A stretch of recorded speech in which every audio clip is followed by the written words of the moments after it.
கழுத்தை பிடிக்காத, நீ நிற்கவே மாட்ற. பயப்படு. விடு, மாட விடு.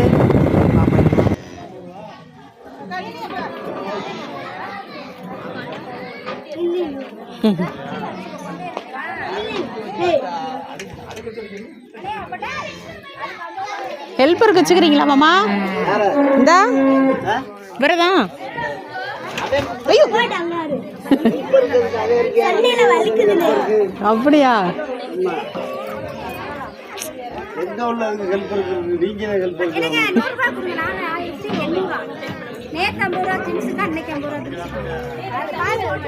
ஏத்து கொடுத்துட்டு திமிசுக்கு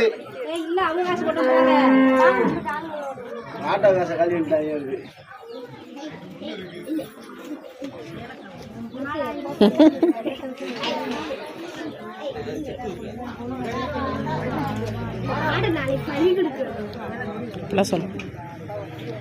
சொல்லக்கூடாது.